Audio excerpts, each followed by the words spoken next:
രണ്ട് പ്രകാശമാണ് അല്ലാഹു നിറക്കാൻ പോകുന്നത്. ആ രണ്ട് പ്രകാശങ്ങൾ ഏതൊക്കെയാണ്? ഒന്ന് ഫാത്തിഹത്തുൽ കിതാബ്, പരിശുദ്ധമായ ഫാത്തിഹ ഇറക്കിയത് പുതിയാപ്പിള ഇറക്കുന്നത് പോലെയാണ്. ഫാത്തിഹത്തുൽ കിതാബ്, അല്ലാഹു തആല ആകാശങ്ങളിൽ നിന്ന് ഫാത്തിഹ ഇറക്കിയത് ഒരു പുതിയാപ്പിള ഇറക്കുന്നത് പോലെ വളരെ ഗൗരവത്തോടെയാണ്. അന്ന് ഷൂസ് ഇട്ട് കൊടുക്കാൻ ആളുകൾ ഉണ്ടാകും. ഷൂട്ട് കൊടുക്കൂലേ? പുതിയാപ്പിളക്ക് ഷൂട്ട് കൊടുക്കും, ട്രൗസർ കിട്ടും. ഇന്നവരെ ഒരു കുഞ്ഞു മോന് ഷൂട്ട് കൊടുക്കൂല, പാന്റ് ഇട്ട് കൊടുക്കൂല, ടൈ ഇട്ട് കൊടുക്കൂല, ഒന്നും പൗഡർ ഇട്ട് കൊടുക്കൂല. എന്നാ പുതിയാപ്പിളായാലോ മാഷാ അല്ലാഹ്, ചങ്ങാതിമാരൊക്കെ ഒന്നും പറയണ്ട. അരമണിക്കൂർ പൗഡറും ക്രീമും ജെല്ലും പിന്നെ എല്ലാം മിനിക്കൽ അരമണിക്കൂർ തന്നെ പണി. എല്ലാരും എല്ലാം ഷൂവിന്റെ വള്ളിയർ കിട്ടും അല്ലേ? അതാ കാരണം എന്താ? ഇനിയാള് പുതിയാപ്പിളാവാൻ പോകുന്നില്ല, ഇനി മുമ്പായിട്ടില്ല. അതന്നെയാ കാരണം. ചില ആളുകൾ പുതിയാപ്പിളാവും, പക്ഷെ ഇത്ര ഒരു കെങ്കേമായിട്ടാവും, രഹസ്യമായിട്ടൊക്കെ ആവും. അതുകൊണ്ടാണത്. അതേപോലെയാണ് അല്ലാഹു ആകാശങ്ങളിൽ നിന്ന് പരിശുദ്ധമായ ഫാത്തിഹ ഇറക്കിയത്. അതുകൊണ്ട് ഫാത്തിഹ നൂറാണ്, പ്രകാശമാണ് ഫാത്തിഹ. ആരാണോ ഫാത്തിഹ വർദ്ധിപ്പിക്കുന്നത് അവർക്ക് ഇൻഷാ അല്ലാഹ് മുഖത്തിന് വെളിച്ചമുണ്ടാകും, ഹൃദയത്തിന് വെളിച്ചമുണ്ടാകും, നാളെ ആഖിറത്തിനും വെളിച്ചമുണ്ടാകും. അതുകൊണ്ട് ഫാത്തിഹ വർദ്ധിപ്പിച്ചുകൊണ്ടേയിരിക്കുക. അല്ലാഹു തൗഫീഖ് ചെയ്യട്ടെ. രണ്ടാമത്തേത് സൂറത്തുൽ ബഖറയുടെ അവസാനത്തെ ആയത്താണത്. അതാണ് ഞാൻ നേരത്തെ ഓതി വെച്ചത്. ലില്ലാഹി മാ ഫിസ് സമാവാതി വമാ ഫിൽ അർദ് വഇൻ തുബ്ദൂ മാ ഫീ അൻഫുസികും ഔ തുഖ്ഫൂഹു യുഹാസിബുകും ബിഹില്ലാഹ് തുടങ്ങുന്ന പരിശുദ്ധമായ സൂറത്തുൽ ബഖറയുടെ അവസാനത്തെ ആയത്തും അല്ലാഹു ഇറക്കിയതാണ്. ഇതുപോലെ ഗൗരവത്തോടെ ഇറക്കിയതാണ്. അതുകൊണ്ട് ആമന റസൂൽ എന്ന് പറയുന്ന ആയത്ത് സൂറത്തുൽ ഫാത്തിഹയും നിരന്തരമായി ആരാണോ വർദ്ധിക്കുന്നത്, ലാ തഖറഅ ബിഹർഫിൻ മിൻഹുമാ, അത് മുഴുവനും ഓതണമെന്നില്ല. അതിന്റെ ഒരു ഹർഫ് ഓതിയാൽ, അതിന്റെ ഒരു ആയത്ത് ഓതിയാൽ ഇല്ലാ ഉഅതീത, ആ ഒരു പ്രകാശം അല്ലാഹു നൽകുമെന്ന് മുഹമ്മദുർ റസൂലുള്ളാഹ്. ഫാത്തിഹയുടെ ഒരു ആയത്ത് ഓതിയാൽ മതി, ആമന റസൂലിന്റെ ഒരു ആയത്ത് ഓതിയാൽ മതി, ഒരു ഹർഫ് ഓതിയാൽ മതി. മുഖത്തിന് ഹൃദയത്തിന് അവസാനം മരണസമയത്ത് എന്തെന്നില്ലാത്ത വെളിച്ചമുണ്ടാകും. മരിച്ചുപോയാൽ ഖബറിടം വെളിച്ചമാകും. അല്ലാഹു റബ്ബ് സുബ്ഹാനഹു വ തആല തൗഫീഖ് നൽകി അനുഗ്രഹിക്കട്ടെ. വേറൊരു പ്രകാശം, ആ ഒരു പ്രകാശം ആരുടെയൊക്കെ മുഖത്തുണ്ട് ഞാൻ ഇങ്ങനെ നോക്കാൻ. ഓരോ ആളുകളുടെ മുഖത്ത് ആ പ്രകാശമുണ്ട്. സത്യസന്ധമായി കൈപൊക്കണം. വെള്ളിയാഴ്ച ദിവസമാണ് സൂറത്തുൽ കഹ്ഫ് ഓതിയവരൊന്ന് കൈപൊക്ക്.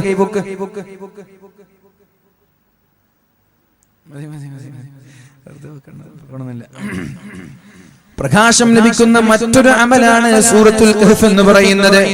അല്ലാഹുവിന്റെ ഹബീബായ റസൂലുള്ളാഹി തങ്ങൾ പറഞ്ഞു, മൻ ഖറഅ സൂറത്തുൽ കഹ്ഫ് ഫീ യൗമിൽ ജുമുഅ, വെള്ളിയാഴ്ച ദിവസം ഒരാൾ സൂറത്തുൽ കഹ്ഫ് പാരായണം ചെയ്താൽ അല്ലാഹു ലഹു മിനൻ നൂരി മാ ബൈനൽ ജുമുഅത്തൈൻ, അടുത്ത വെള്ളിയാഴ്ച വരെ അവന്റെ തല മുതൽ ആകാശം വരെ എന്തെന്നില്ലാത്ത വെളിച്ചമുണ്ടാകുമെന്ന് മുഹമ്മദുർ റസൂലുള്ളാഹ്. അത് എന്തെന്നില്ലാത്ത വെളിച്ചമാണ്.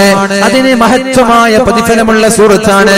ആ സൂറത്ത് സ്ഥിരമായി വെള്ളിയാഴ്ചകളിൽ ഓതിയാൽ മാരകമായ അസുഖങ്ങൾ പോലും വരൂല എന്ന് മഹാന്മാര് പഠിപ്പിക്കുന്നുണ്ട്. ക്യാൻസർ പോലെയുള്ള അസുഖങ്ങൾ വരൂല എന്ന് മഹാന്മാർ പഠിപ്പിക്കുന്നുണ്ട്. സൂറത്തുൽ ജുമുഅ എല്ലാ വെള്ളിയാഴ്ചയും ഓതിയാൽ അവർക്ക് മാരകമായ രോഗങ്ങൾ വരൂല എന്നാണ്. അതുകൊണ്ട് മഗ്‌രിബ് നിസ്കാരം കഴിഞ്ഞാൽ പിറ്റേ ദിവസം മഗ്‌രിബ് ബാങ്ക് കൊടുക്കുന്നത് വരെ സൂറത്തുൽ കഹ്ഫ് പാരായണം ചെയ്യാൻ സമയമുണ്ട്. ഒന്നല്ല, ഒരു തവണയല്ല, രണ്ട് തവണയല്ല, കഴിവിന്റെ പരമാവധി പാരായണം ചെയ്തോളൂ. നിങ്ങളുടെ തടിക്ക് നല്ലതാണത്, നിങ്ങളുടെ ശരീരത്തിന് നല്ലതാണത്. ക്യാൻസർ പോലെയുള്ള മഹാമാറാ രോഗത്തിൽ നിന്നുള്ള ശമനമാണത്. അല്ലാഹു തആല ഓതാനുള്ള തൗഫീഖ് നൽകട്ടെ. മാറാ രോഗങ്ങളിൽ നിന്ന് അല്ലാഹു നമ്മെ സലാമത്താക്കട്ടെ. ഇനിയെങ്കിലും ഓതാ. നമ്മുടെ തടിക്ക് സുഖമുണ്ടെന്ന് പറഞ്ഞാൽ നമ്മൾ ഓതണ്ടേ? ഡോക്ടർ പറഞ്ഞു ഷുഗറാണ്, മധുരം കഴിക്കരുത് എന്ന് പറഞ്ഞാൽ കഴിക്കാതിരിക്കുന്നത് പോലെ, കൊളസ്ട്രോൾ കൂടിയിട്ടുണ്ട് ഒന്ന് നടക്കണം എന്ന് പറഞ്ഞാൽ നടക്കുന്നത് പോലെ, യൂറിക് ആസിഡ് ഉണ്ട് ഓടണമെന്ന് പറഞ്ഞാൽ ഓടുന്നത് പോലെ. അല്ലാഹുവിന്റെ ഹബീബ് മഹാന്മാരായ പണ്ഡിതന്മാര് പറയുകയാണ്, സൂറത്തുൽ ജുമുഅ വെള്ളിയാഴ്ച ദിവസം സൂറത്തുൽ കഹ്ഫ് പാരായണം ചെയ്താൽ മാറാ രോഗങ്ങളിൽ നിന്ന് രക്ഷപ്പെടാമെന്ന് അത്ഭുതമുണ്ടോ നിങ്ങൾക്ക്? എനിക്കതിൽ അത്ഭുതം തോന്നുന്നില്ല. കാരണം ഫീഹി ശിഫാഉൻ ലിന്നാസ് വനുനസ്സിലു മിനൽ ഖുർആനി മാ ഹുവ ശിഫാഉൻ വറഹ്മ. ഖുർആൻ എന്ന് പറയുന്നത് നിറയെ മരുന്നുകളാണ്. ഖുർആൻ എന്ന് പറയുന്നത് നിറയെ മരുന്നുകളാണ് എന്ന് പരിശുദ്ധ ഖുർആൻ. അതിൽ ക്യാൻസറിന് മരുന്നുണ്ട്, അതിൽ ഷുഗറിന് മരുന്നുണ്ട്, അതിൽ കൊളസ്ട്രോളിന് മരുന്നുണ്ട്, അതിൽ ടെൻഷന് മരുന്നുണ്ട്, മാനസികമായ അസ്വസ്ഥതകൾക്കുള്ള മരുന്നുണ്ട്. പരിശുദ്ധമായ ഖുർആനിനെ അല്ലാഹു പരിചയപ്പെടുത്തുന്നത് അങ്ങനെയാണ്.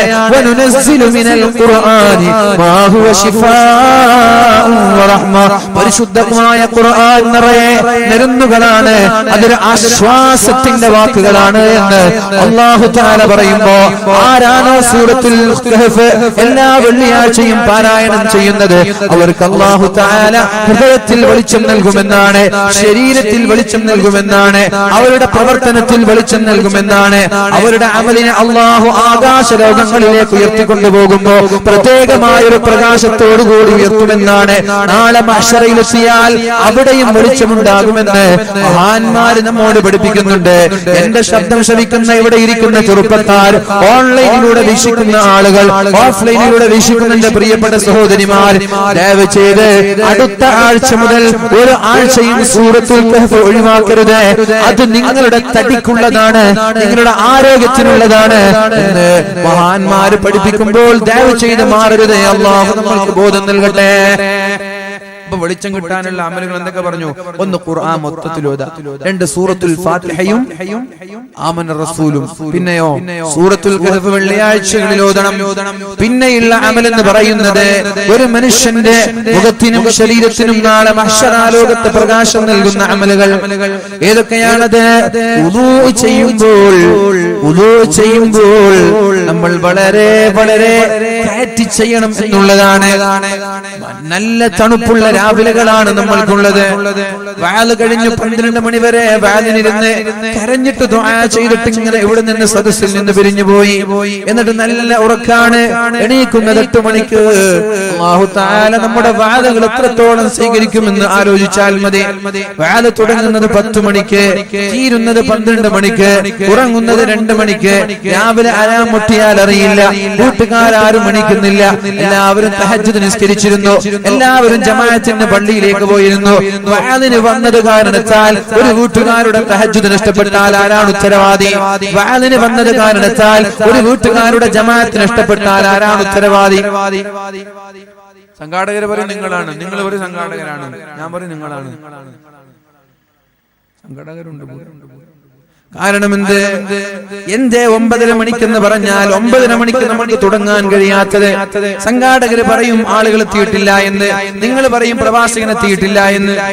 പ്രഭാഷകൻ വീട്ടിലിരുത്തും, ഭക്ഷണം കഴിച്ചിട്ട് 1/2 മണിക്കൂർ, ആളുകൾ എത്തിയിട്ട് പോയാൽ പോരെ എന്ന് ചോദിക്കുന്നു. നിങ്ങൾ എന്ത് ചെയ്യും? പ്രഭാഷകൻ വേദിയിലെത്തുമ്പോ തുടങ്ങിയാൽ പതുക്കെ പതുക്കെ ഓരോ ആളുകൾ വരും.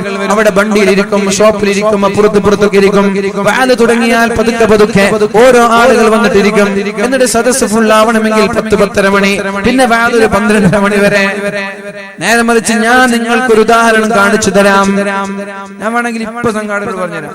ഒരു 8:30 മണിക്ക് വാല് തുടങ്ങാൻ നമ്മൾ തീരുമാനിച്ചു എന്ന് സങ്കല്പിക്കാം. എങ്കിൽ വരാൻ ബുദ്ധിമുട്ടുള്ളവർ മാത്രം കൈപ്പൊക്കെ. 8:30 മണിക്ക് തുടങ്ങി എനിക്ക് എത്താൻ കഴിയില്ല എന്ന് പറയുന്നവർ കൈപ്പൊക്കെ. കണ്ടില്ലേ? ഇതാണ് നമ്മുടെ അവസ്ഥ. ആർക്കും ഒരു അസൗകര്യമില്ല. നമ്മൾ തുടങ്ങുന്നത് 9:30 മണിയായതുകൊണ്ട് ഇവര് 10 മണിക്ക് എത്തുന്നു എന്നതാണ്. നിങ്ങൾ അടുത്ത വർഷം 8:30 മണിക്ക് തുടങ്ങി നോക്ക്. ഞാൻ പറയാം, 8:30 മണിക്ക് തുടങ്ങിയാൽ 9 മണിയാകുമ്പോ ഇതിനേക്കാളും സദസ്സ് നിങ്ങൾക്ക് ഞാൻ കാണിച്ചു തരാം. ഇതിനേക്കാളും വിശാലമായ സദസ്സ്. ആ സദസ്സിനൊരു പ്രത്യേകതയുണ്ട്. സമയം പോകുന്നതിനനുസരിച്ച് കുറഞ്ഞു വരുന്ന സദസ്സായിരിക്കൂല അത്. 10:30 മണിയാകുമ്പോൾ ഗ്രൗണ്ട് നിറയും ആ സദസ്സ്. ഈ സദസ്സിനൊരു പ്രത്യേകത മാറുന്നുണ്ട്. തുടങ്ങുമ്പോൾ ഗ്രൗണ്ട് നിറയെ, അവസാനമാകുമ്പോൾ 4-5 കസേരകൾ. ബാക്കി എല്ലാവരും ഇങ്ങനെ 10:30 11 മണിയാകുമ്പോ 11:30 എണീറ്റ് പോകും. അതല്ല, സദസ്സ് തീരുമ്പോഴേക്കും മനോഹരമായ സദസ്സ്, എന്നിട്ട് എല്ലാവരെയും കൂട്ടുനിർത്തിയൊരു പ്രാർത്ഥന. എന്ത് രസമുണ്ടാകും. നേരെ മറിച്ച് വാഴ കഴിയുമ്പോഴേക്കും എണീറ്റ് പോയി ദുആ ചെയ്യാൻ 4-5 ആളുകൾ. അങ്ങനെയല്ല വേണ്ടത്. കഴിയുമെങ്കിൽ ഇതിനെക്കുറിച്ച് ആലോചിക്കണമെന്ന് ഞാൻ എല്ലാ സംഘാടകരോടും ആത്മാർത്ഥമായിട്ട് പറയുകയാണ്. അല്ലാഹു തൗഫീഖ് നൽകട്ടെ. നല്ല തണുപ്പുള്ള രാത്രികളിൽ ബക്കറ്റില്ലേ, ബക്കറ്റ് ഉണ്ടെങ്കിൽ കൊണ്ടോ. ഏതായാലും എന്റെ 5 രൂപ ഉണ്ട്, നിങ്ങളെ കയ്യിലാരോ തന്നാണല്ലേ. അപ്പൊ ഇൻഷാ അല്ലാഹ് ഞാൻ ഇടുന്ന സംഖ്യ തന്നെ നിങ്ങൾ എല്ലാവരും ഇടണേ. ഞാൻ ഇടാൻ പോകുന്ന ഈ സംഖ്യ കൂടുതലല്ലാതെ കുറച്ചിടരുത്. ബക്കറ്റ് നിങ്ങളുടെ മുമ്പിലേക്ക് വരും. നിങ്ങളുടെ പോക്കറ്റിൽ 500 ഉണ്ടെങ്കിൽ 500 ഇട്ടോളൂ. കൂടുതലും ഇടാവുന്നതാണ്. ഇനി 500 ഇല്ല, 100 ഉള്ളെങ്കിൽ 100 ഇട്ടു. ഇതിനേക്കാളും കുറച്ചാണെങ്കിൽ പിന്നെ സൗകര്യം പോലെ ഒന്നുമില്ല. ആകെയുള്ളത് 10 രൂപ, അത് ഇട്ടോളൂ. ഇനി ഇടണ്ടെന്നല്ല, ആകെയുള്ളത് 10 ഇട്ടോളൂ. 10, 100, 500, 2000 ഉണ്ടെങ്കിൽ 2000 ഇടണം. 10, 100, 500 ഉണ്ടെങ്കിൽ 500 ഇടണം. ഏതാ വലുത് അത് അതാണ് അതിനൊരു ബർക്കത്ത്. അങ്ങനെയാണ് അതിന് കൂലി കിട്ടുന്നത്. അങ്ങനെയാണ്. അല്ലാഹു തൗഫീഖ് ചെയ്യട്ടെ. അർശിന്റെ തണൽ ലഭിക്കുന്ന ഒരു അമലാണ് ബക്കറ്റ് എന്ന് പറയുന്നത്. അർശിന്റെ തണൽ കിട്ടുന്ന ഒരു അമലാണ്. അപ്പൊ എത്ര കണ്ട് ഇത്തരം ബക്കറ്റുകളിൽ രഹസ്യമായി നല്ല സംഖ്യ നമ്മൾ ഇടുന്നുണ്ടോ അതിനനുസരിച്ച് അർശിന്റെ തണൽ നാളെ കിട്ടും. ബക്കറ്റ് ആരും കാണൂല. ഞാനിപ്പോ റഷീദ് ഖാന്റെ കയ്യിൽ ഒരാളാ ക്യാഷ് കൊടുത്തു. ഇത് റഷീദ് അറിഞ്ഞു ആരാണ് ഈ കൊടുത്തത്. അപ്പൊ അയാള് സ്വതക്ക വലത് കൈ കൊടുത്തത് റഷീദ് പറഞ്ഞു, ഇടത് കൈ പറഞ്ഞു. നേരെ മറിച്ച് ബക്കറ്റ് ആകുമ്പോ ആരും അറിയില്ല. ഞാനും അറിയില്ല, സംഘാടകർ അറിയില്ല, ബക്കറ്റും അറിയില്ല, ആരും അറിയില്ല. അതാണ് രഹസ്യമായ സ്വതക്ക എന്ന് പറയുന്നത്. അത്തരം സ്വതക്കകൾ നിങ്ങൾ എന്ത് ചെയ്യാ? ആത്മാർത്ഥമായിട്ട് ചെയ്യാം. പള്ളിയുടെ ഭണ്ഡാരപ്പെട്ടി, പള്ളിയിൽ പോയാല് അവിടെ ഭണ്ഡാരപ്പെട്ടി ഉണ്ടാകും. എല്ലാരും ഉറങ്ങുന്ന സമയത്ത് അല്ലെങ്കിൽ ആരും ഇല്ലാത്ത സമയത്ത് അവിടെ പോയിട്ട് 2000 രൂപയുടെ അർശിന്റെ തണൽ കിട്ടും. ഞാൻ ഉറപ്പ് അർശിന്റെ തണൽ കിട്ടും. കാരണം ആരും കാണാതിട്ട് വലിയ 2000 രൂപ എന്ന് പറഞ്ഞാൽ നല്ല സംഖ്യ അല്ലേ? ചെറിയ സംഖ്യയാണ്. 2000 രൂപ എന്ന് പറഞ്ഞാൽ ആണോ നല്ല സംഖ്യ അല്ലേ? അടച്ചോ, നിങ്ങൾക്ക് 2000 ഒന്നും വലിയ സംഖ്യ അല്ലേ? നിങ്ങൾ പൈസക്കാരായ നമ്മൾ എന്ത് ചെയ്യാം? എന്നെ സംബന്ധിച്ചിടത്തോളം 2000 എന്ന് പറഞ്ഞാൽ നല്ല സംഖ്യയാണ്. പക്ഷെ അതൊക്കെ നല്ല സംഖ്യകളാണ്. അതുകൊണ്ട് എന്ത് ചെയ്യണം? വളരെ രഹസ്യമായി നമ്മൾ സംഭാവനകൾ ചെയ്യണം. ബക്കറ്റുകളിലൊക്കെ പ്രത്യേകമായി. അല്ലാഹു സുബ്ഹാനഹു വ തആല തൗഫീഖ് നൽകട്ടെ. അപ്പോ നമ്മുടെ മുഖത്തിനും ശരീരത്തിനും പ്രകാശം ലഭിക്കാനുള്ള അമലുകൾ ഒരുപാടുണ്ട്. ഇന്ന ഉമ്മത്തി യുദഊന യൗമൽ ഖിയാമ ഖുർറൻ മുഹജ്ജലീന മിൻ ആസാരിൽ വുളൂ ചെയ്തത് കാരണത്താൽ അവരുടെ കൈകാലുകളും അവരുടെ മുഖത്തിനും പ്രത്യേകമായ ഒരു വെളിച്ചം ഉണ്ടാകുമെന്ന് മുഹമ്മദുർ റസൂലുള്ളാഹ്. ഇസ്ബാഹുൽ വുളൂഇ അലൽ മഖാരി. ഒരാൾക്ക് ഏറ്റവും തണുപ്പുള്ള രാത്രിയിൽ വെള്ളം എടുത്തിട്ട് ഇങ്ങനെ കൊടഞ്ഞാൽ പോരാ. ചില ആളുകൾ അങ്ങനെ ചെയ്യുക. തണുപ്പുള്ള രാത്രികളിൽ വുളൂ ചെയ്യുമ്പോൾ ഇങ്ങനെ കൊടയും. എന്നാൽ നിങ്ങൾ പാകിസ്ഥാനികളെ കണ്ടുപിടിക്കണം. നല്ല ചുട്ടുപൊള്ളുന്ന വെള്ളം പൈപ്പിലൂടെ കടന്നു വന്നാലും ഒരു കൂസലുമില്ലാതെ അതിന്റെ താഴെ കൈയും വെച്ച് ഇങ്ങനെ കഴുകും. അവർ ഒരു കൂസലും അവർക്കുണ്ടാവൂല. നമ്മൾക്കാണെങ്കിൽ പൊള്ളിയിട്ട് കൈ അവിടെ വെക്കാനേ കഴിയില്ല.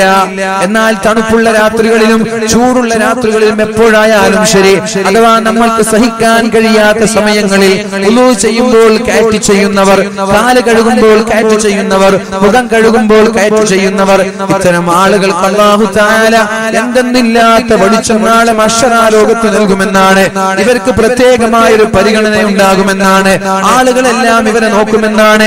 ഇവരുടെ മുഖവും ഇവരുടെ കൈകളും ഇവരുടെ കാലുകളും കാണുമ്പോൾ ആളുകൾ ഇവരെ പ്രത്യേകമായി ആദരിക്കുമെന്നാണ്.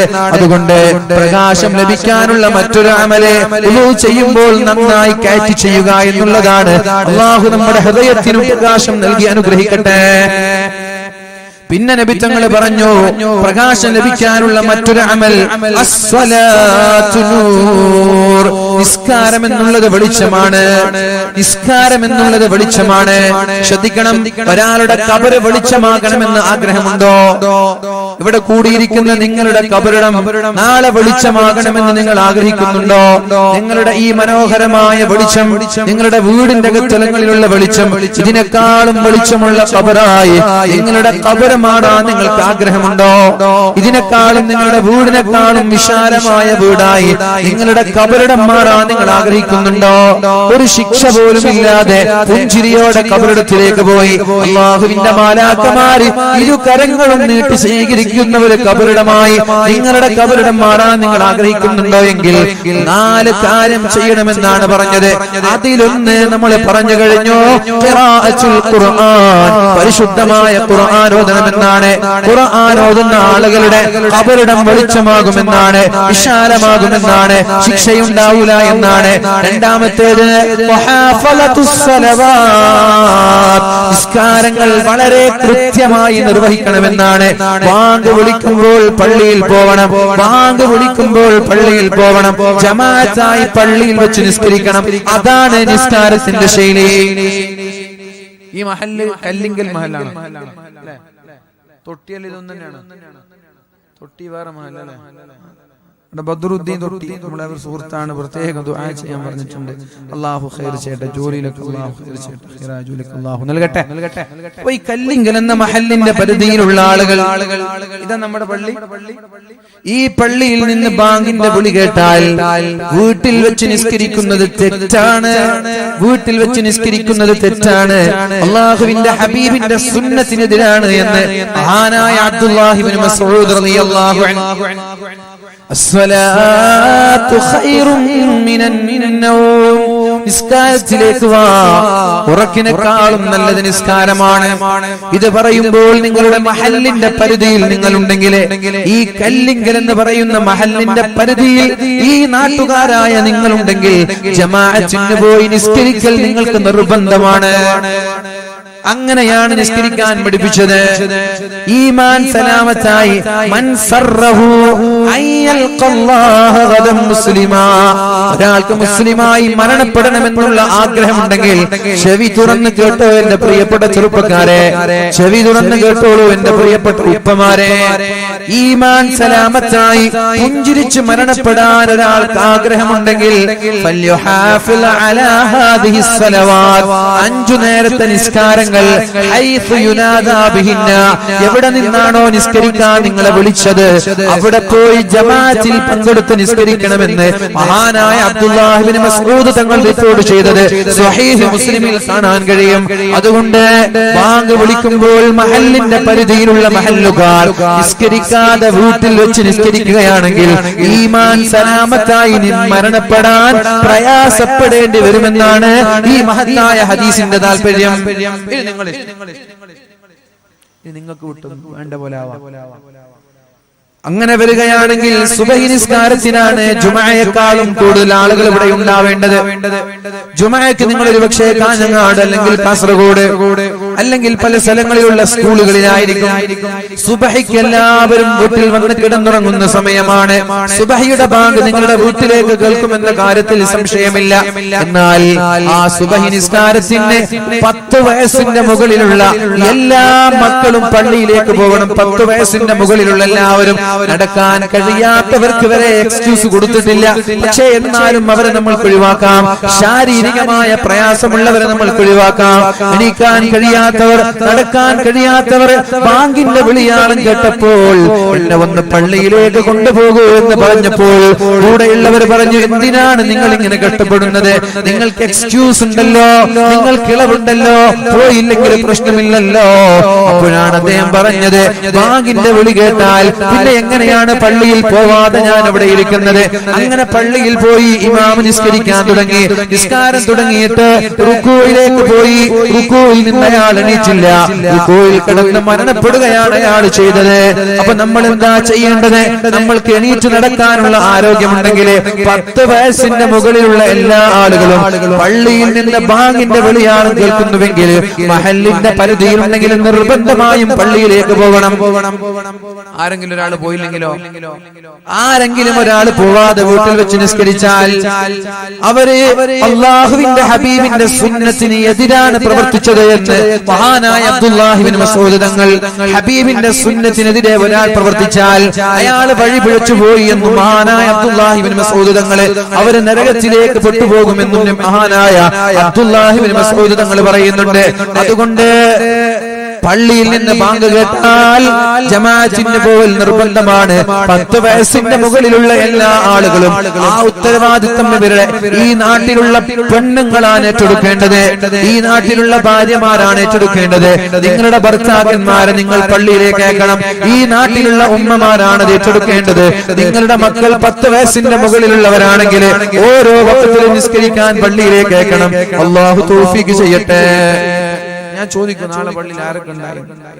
അപ്പൊ അറിയും വേദ നിങ്ങൾക്ക് ഉപകരിച്ചിട്ടുണ്ടോ ഇല്ലേ, അടുത്ത വർഷം വേദ വെക്കണോ വേണ്ടെന്നൊക്കെ തീരുമാനിക്കല് ഈ വേദ കഴിഞ്ഞിട്ട് മാറ്റമുണ്ടോ ഇല്ലേ നോക്കിയിട്ടാണ്. അല്ലാതെ വേദം എന്ന് പറഞ്ഞാൽ ഞങ്ങൾ എന്താ വിചാരിച്ച് കുറെ ഡെക്കറേഷൻ വെക്കലുന്ന? വേദം എന്ന് പറഞ്ഞാൽ മാറ്റങ്ങൾ ഉണ്ടാവാനാണ്. പറയുന്ന ആൾക്കും വേണം, കേൾക്കുന്ന ആൾക്കും വേണം. അല്ലാഹു രണ്ടാളെ നന്നാക്കി തരട്ടെ.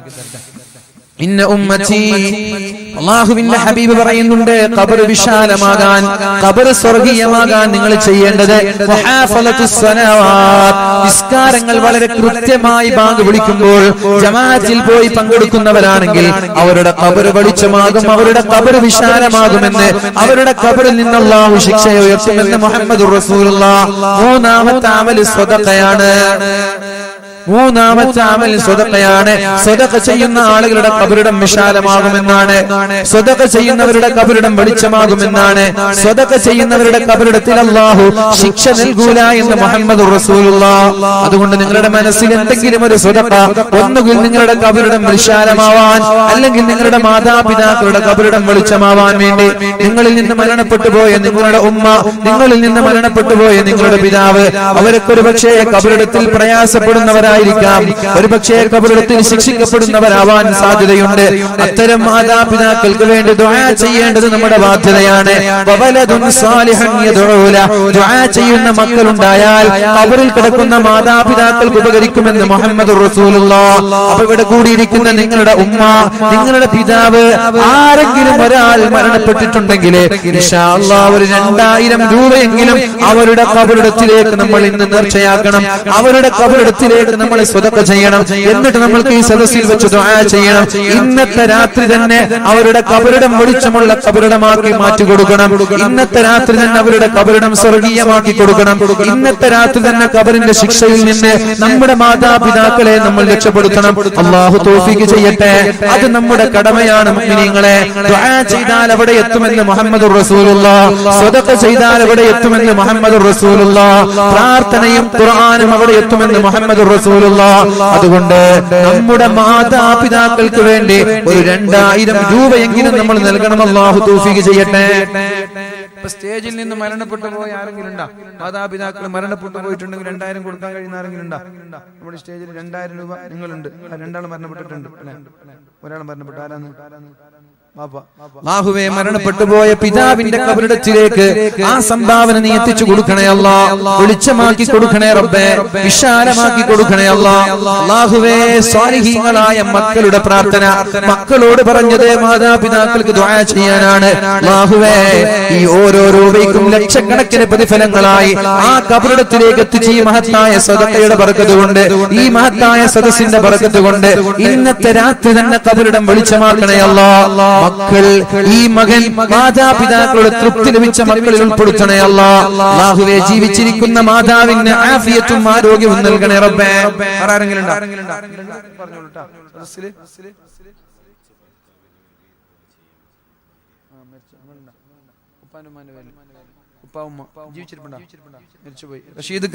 അതുപോലെ മരിച്ച ഭർത്താവിന്റെ പേരിൽ 2000 രൂപ സദസ്സിലുണ്ടെങ്കിൽ ഞാൻ 5 മിനിറ്റ് ചെലവഴിച്ചോട്ടെ.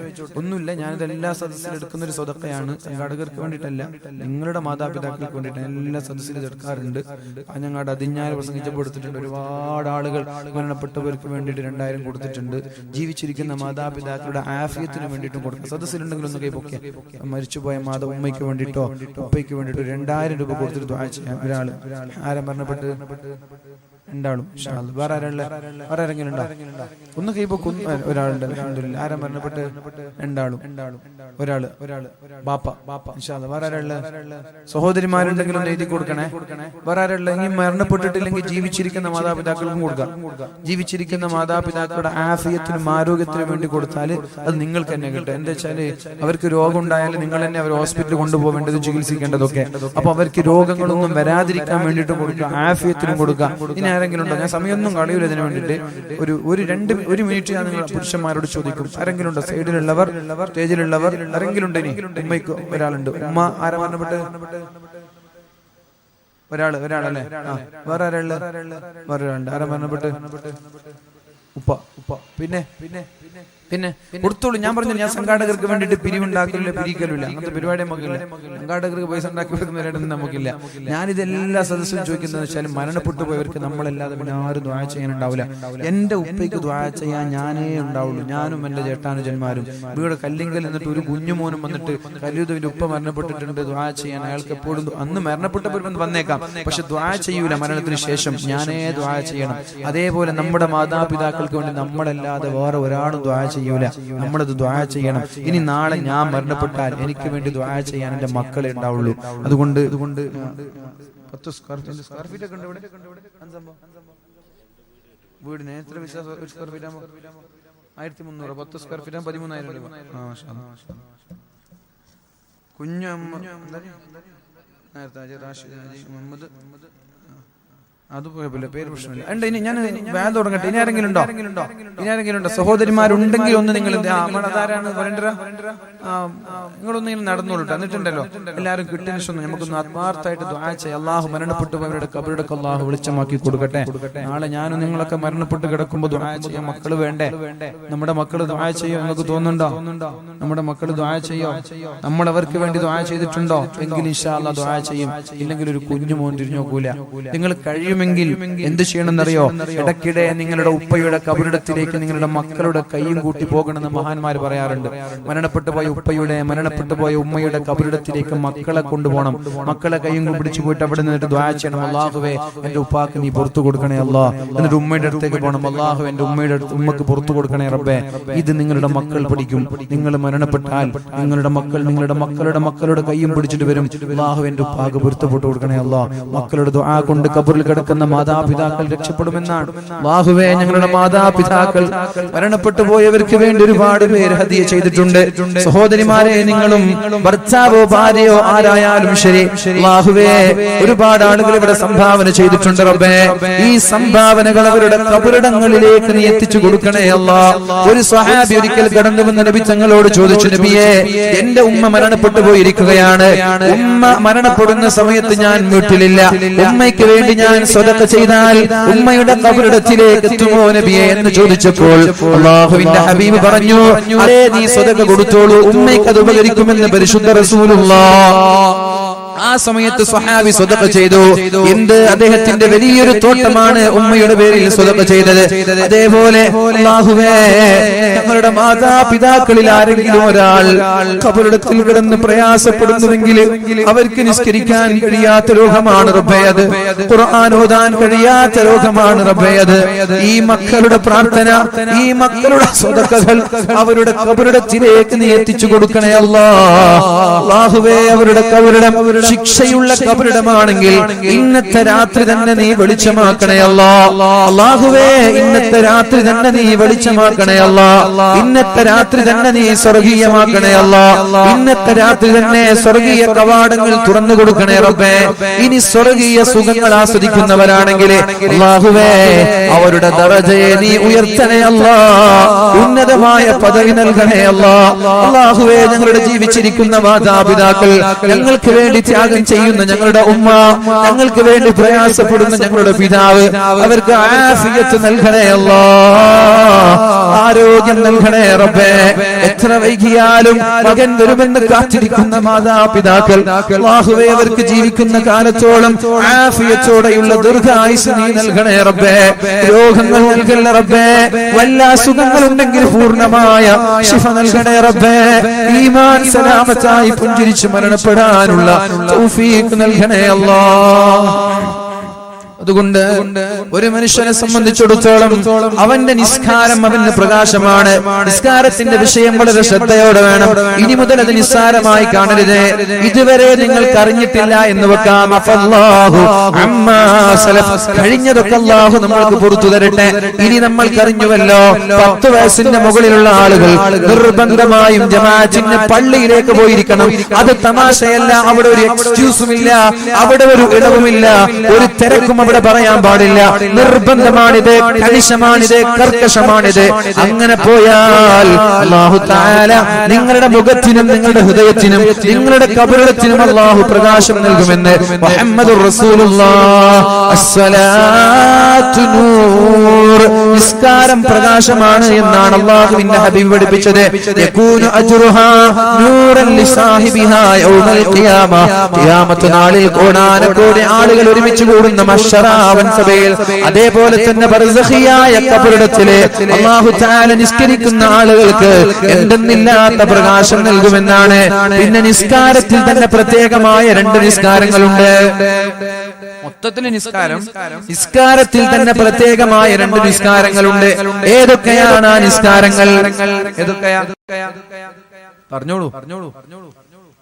ഏതൊക്കെയാണ് നിസ്കാരങ്ങൾ? 2 നിസ്കാരത്തിന് പ്രത്യേകതയുണ്ട്, പ്രത്യേകമായ ഒരു വെളിച്ചമുണ്ട്. ഏതൊക്കെയാണ് ആ നിസ്കാരങ്ങൾ? മൻ ഹാഫള അലൈഹാ, ആരാണോ നിസ്കാരത്തെ പ്രത്യേകമായി ഓരോ സമയത്തും ഞാൻ പറഞ്ഞത് ആ ഒരു രീതിയിൽ ആരാണോ സൂക്ഷിക്കുന്നത്, കാനത് ലഹു നൂറൻ, അതവർക്കൊരു നൂറായിരിക്കും, വെളിച്ചമായിരിക്കും. വബുർഹാനൻ, വെളിച്ചമായിരിക്കും. വനജാതൻ മിനൻ നാരി യൗമൽ ഖിയാമ, ഖിയാമത്ത് നാളിൽ നരകത്തിൽ നിന്ന് രക്ഷപ്പെടാനുള്ള അമലായിരിക്കുമെന്ന് മുഹമ്മദുർ റസൂലുള്ളാഹ്. ഇനി ഒരാൾ സുബ്ഹിക്ക് പള്ളിക്ക് പോകുന്നവർ, ഇശാഇന് പള്ളിയിലേക്ക് പോകുന്നവർ, 2 നിസ്കാരത്തിനും ഒരു പ്രത്യേകതയുണ്ട്. എന്താണ് ആ പ്രത്യേകത? ഇശാഇനും സുബ്ഹിക്കുള്ള പ്രത്യേകത എന്താ? ളുഹറിനും മഗ്രിബിനും അസറിനും ആ പ്രത്യേകത എന്താ? ളുഹറിന് പള്ളിയിലേക്ക് നടന്നു പോകുമ്പോൾ റോഡ് നിറയെ വെളിച്ചമാണ്, അസറിനും വെളിച്ചമാണ്, മഗ്രിബിനും വെളിച്ചമാണ്. എന്നാൽ ഇശാഇന് പോവേണ്ടത് ഇരുട്ടിലൂടെ നടന്നിട്ടാണ്, സുബ്ഹിക്ക് പോവേണ്ടത് ഇരുട്ടിലൂടെ നടന്നിട്ടാണ്. മഹാനായ ഇമാം അഹ്മദ് ഇബ്നു ഹംബൽ തങ്ങളുടെ മാതാവ്, ഇമാം അഹ്മദ് ഇബ്നു ഹംബൽ തങ്ങളുടെ മാതാവ് 4 മദ്ഹബിൽ ഒരു മദ്ഹബിന്റെ ഇമാമാണ് ഇമാം അഹ്മദ് ഇബ്നു ഹംബൽ. ആ മാതാവ് കുഞ്ഞുമോനെ വിളിക്കുമെന്നാണ്. ആ കുഞ്ഞുമോനെ വിളിച്ചിട്ട് തഹജ്ജുദ് നിസ്കരിക്കാൻ വേണ്ടിയാണ് വിളിച്ചുണർത്തുന്നത്. ശ്രദ്ധിക്കണേ, ചില ഉമ്മമാർക്ക് മക്കളോട് സ്നേഹം തോന്നാറുണ്ട്. എങ്ങനെയാണ് സുബഹി നിസ്കാരത്തിന് 10 വയസ്സിന്റെ മകനെ എങ്ങനെയാണ് പള്ളിയിലേക്ക് ആക്കുക? ചെറിയ കുഞ്ഞല്ലേ എന്ന് ചില ഉമ്മമാർക്ക് തോന്നാറുണ്ട്. ആ ഒരു സ്നേഹം കപടമാണ്, പാപത്തിന്റെ സ്നേഹമാണത്. അതുകൊണ്ട് ഇമാം അഹ്മദ് ഇബ്നു ഹംബൽ എന്നവർ അദ്ദേഹത്തിന്റെ മകനെ, ഇമാം അഹ്മദ് ഇബ്നു ഹംബൽ എന്നവരുടെ മാതാവ് അദ്ദേഹത്തെ വളരെ ചെറുപ്പത്തിലെ 10 വയസ്സ് പ്രായമുള്ള സമയത്ത് തഹജ്ജുദ് നിസ്കരിക്കാൻ വേണ്ടി വിളിക്കാറുണ്ടായിരുന്നു. ഉമ്മ വളരെ നേരത്തെ എണീക്കും, എന്നിട്ട് വെള്ളം ചൂടാക്കും, എന്നിട്ട് മകനെ വിളിക്കും. ആ വെള്ളത്തിൽ മകനെ കുളിപ്പിച്ചിട്ട് 2 പേരും തഹജ്ജുദ് നിസ്കരിച്ച് സുബഹി ബാങ്ക് വിളിക്കുന്നത് വരെ ദുആ ചെയ്യും. അത് കഴിഞ്ഞാലോ നേരെ ഉമ്മ മകന്റെ കൈയും പിടിച്ചുകൊണ്ട് സുബഹിക്ക് പള്ളിയിലേക്ക് നടന്നു വരുമെന്നാണ്. മകന്റെ നിസ്കാരം കഴിയുന്നത് വരെ ഉമ്മ കാത്തിരിക്കുമെന്നാണ്. എന്നിട്ട് നിസ്കാരം കഴിഞ്ഞാൽ ഉമ്മ തിരിച്ചു കൊണ്ടുപോകുമെന്നാണ്. ഇമാം അഹ്മദ് ഇബ്നു ഹംബൽ തങ്ങളുടെ വയസ്സ് 10 വയസ്സാണ്. അപ്പൊ ഞാൻ പറയുന്നത്, ഒരു മനുഷ്യന്റെ നിസ്കാരം നിർബന്ധമാകുന്നത് 10 വയസ്സിന്റെ സമയത്താണ്. ആ സമയത്ത് തന്നെ ജമാഅത്ത് നിർബന്ധമാണ്.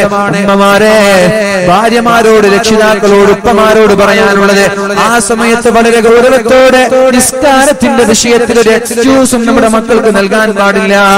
രാത്രി ബശ്ശിരിൽ മശാഈന ഫിൽ ളുലം, രാത്രി സമയങ്ങളിൽ നടക്കുന്നവരോട് നിങ്ങൾ സന്തോഷ വാർത്ത അറിയിക്കൂ നബിയേ. ഇലൽ മസാജിദ്, പള്ളിയിലേക്ക് നടക്കുന്നവർ എന്ത് സന്തോഷ വാർത്തയാണ് അറിയിക്കേണ്ടത്? ഖിയാമത്ത് നാളിൽ എന്തെന്നില്ലാത്ത വെളിച്ചം, എന്തെന്നില്ലാത്ത പ്രകാശം ഈ ഇശാ നിസ്കാരത്തിന് പള്ളിയിലേക്ക് നടന്നു പോകുന്നവർക്ക്, സുബഹി നിസ്കാരത്തിന് പള്ളിയിലേക്ക് നടന്നു പോകുന്നവർക്ക് അല്ലാഹു നൽകുമെന്ന് മുഹമ്മദുർ റസൂലുള്ളാഹ്. പള്ളിയിൽ നിന്ന് തിരിച്ചു വന്നതിനും അല്ലാഹു പ്രതിഫലം തരും. ഇശാ നിസ്കാരത്തിന് പള്ളിയിലേക്ക് നടന്നു പോകണം, സുബഹി നിസ്കാരത്തിനും പള്ളിയിലേക്ക് നടന്നു പോകണം. അതെന്തെന്നില്ലാത്ത വെളിച്ചം ലഭിക്കാൻ കാരണമാകുമെന്ന് അല്ലാഹുവിന്റെ ഹബീബായ റസൂലുള്ളാഹി സ്വല്ലല്ലാഹു അലൈഹി വസല്ലമ തങ്ങൾ പഠിപ്പിക്കുന്നുണ്ട്. ഇനി എന്തിനാണ് ഈ നൂറ്, എന്തിനാണ് ഈ വെളിച്ചം, എന്തിനാണ് ഈ പ്രകാശം? ഇതിന് വല്ല പ്രത്യേകതയുമുണ്ടോ?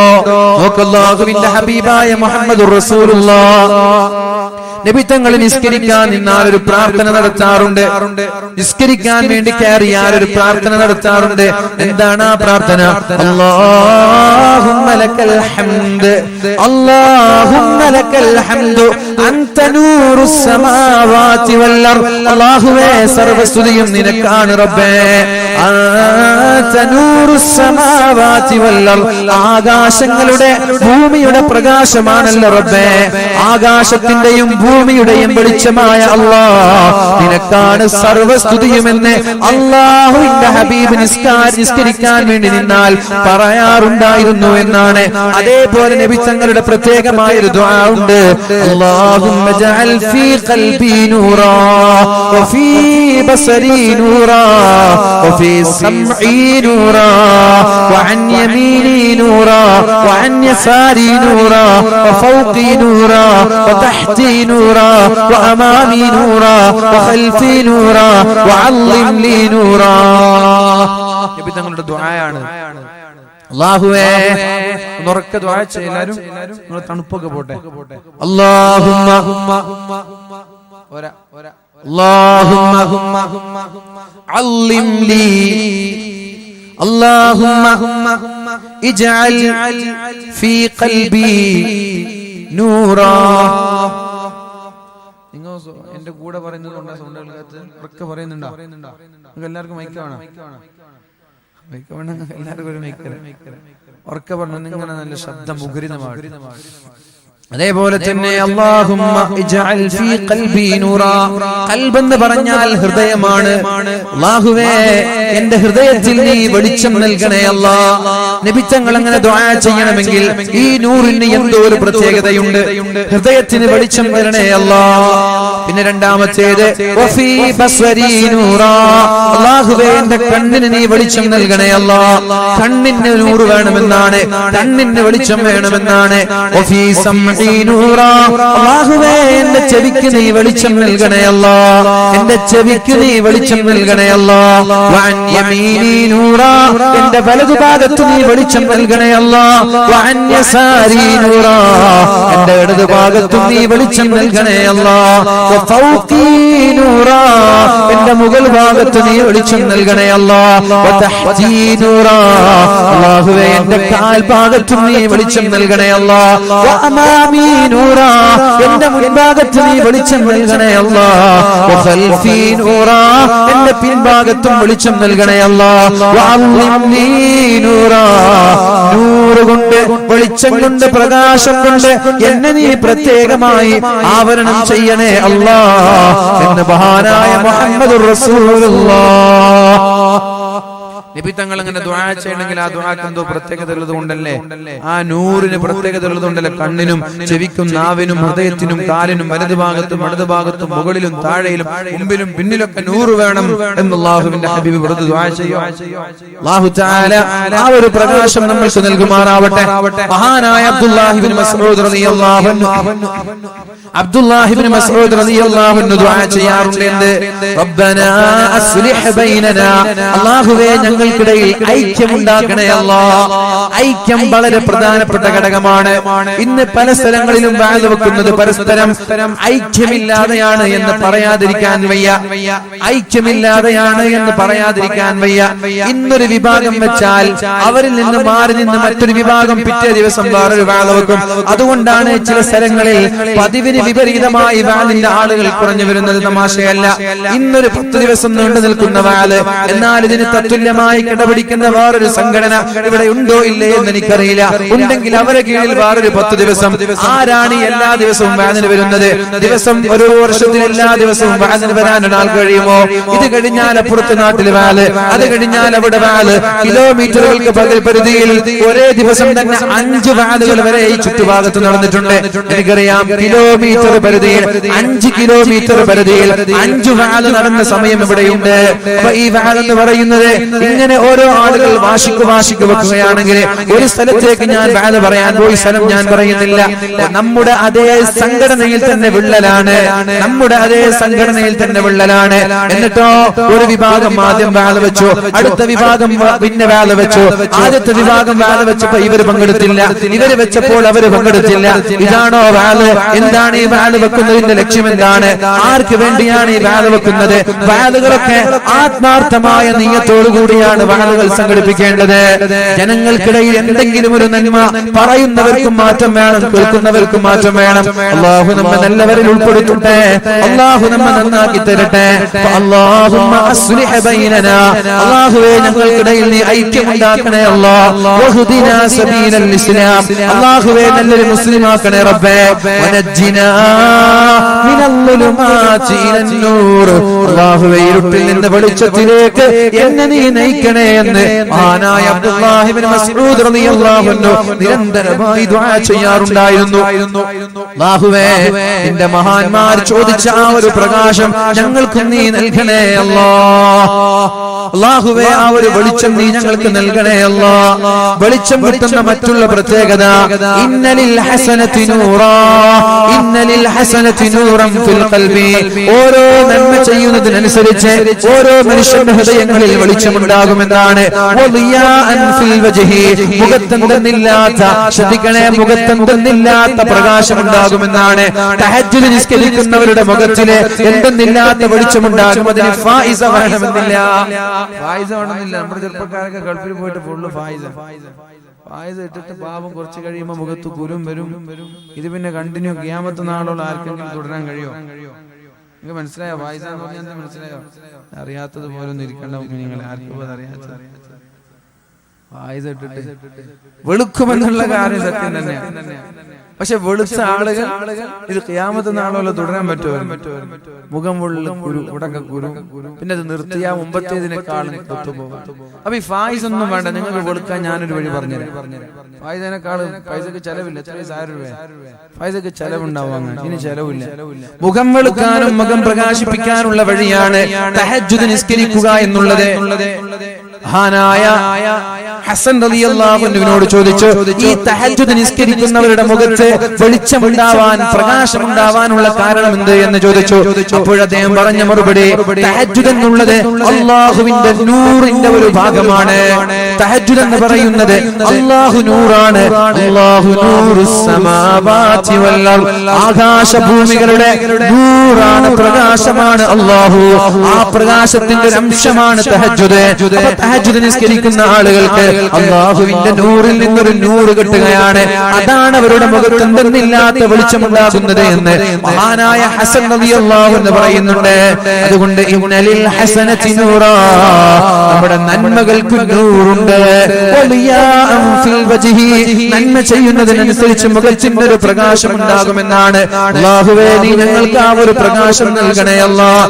അതുപോലെ തന്നെ പ്രകാശം ലഭിക്കാനുള്ള മറ്റൊരു അമല്, ഇന്നൽ മുഖ്സിതീന ഇൻദല്ലാഹി അലാ മനാബിറ മിൻ നൂർ, നീതിമാന്മാരായാൽ ഭരണാധികാരികൾ നീതിമാന്മാരാവണം, വീട്ടിലുള്ള മാതാപിതാക്കൾ നീതിമാന്മാരാവണം, മക്കളോട് നീതിയോടെ പെരുമാറണം, പെണ്ണ് ഒന്നിൽ കൂടുതൽ കെട്ടിയാൽ നീതിയോട് പെരുമാറണം, പള്ളി കമ്മിറ്റി ഭാരവാഹികൾ നീതിയോട് പെരുമാറണം, സംഘടനാ നേതാക്കൾ നീതിയോട് പെരുമാറണം, നിയമപാലകർ നീതിയോട് പെരുമാറണം, മന്ത്രിമാർ നീതിയോട് പെരുമാറണം, രാഷ്ട്രീയ നേതാക്കൾ നീതിയോട് പെരുമാറണം. എല്ലാവരും നീതിയോടെ പെരുമാറിയാൽ അല്ലാഹു തആല അവർക്ക് നൽകാൻ പോകുന്നത് നല്ല മനോഹരമായ വെളിച്ചമുള്ള മിമ്പറായിരിക്കുമെന്ന് മുഹമ്മദുർ റസൂലുള്ളാഹ്. നീതിമാന്മാരായ ആളുകൾക്ക് നല്ല വെളിച്ചമുള്ള പ്രകാശമുള്ള മിമ്പറുകൾ നൽകുമെന്നാണ്. അതേപോലെ തന്നെ പ്രകാശം ലഭിക്കുന്ന മറ്റൊരു അമലാണ് പരസ്പരം സ്നേഹിക്കുക എന്നുള്ളത്. ആണ് പെണ്ണിനെ സ്നേഹിക്കലല്ല, പ്രേമത്തിന്റെ കഥകളല്ല ഈ പറയുന്നത്. പ്രേമത്തിന്റെ കഥ ഒന്നുമല്ല.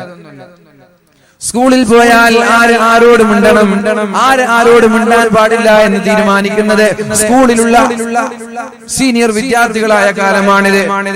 ഇൻസൈഡ് ധരിക്കാൻ ഇൻസൈഡ് ചെയ്യാൻ പാടുണ്ടോ, അഴിക്കാൻ പറയുന്നത് സീനിയർ വിദ്യാർത്ഥികൾ, ഷൂ ധരിക്കരുത് എന്ന് പറയുന്നത് സീനിയർ വിദ്യാർത്ഥികൾ, മീശ പഠിക്കണമെന്ന് പറയുന്നത് സീനിയർ വിദ്യാർത്ഥികൾ. എന്താ സീനിയർ വിദ്യാർത്ഥികൾക്ക് കോളേജ് ആരെങ്കിലും എഴുതി കൊടുത്തിട്ടുണ്ടോ?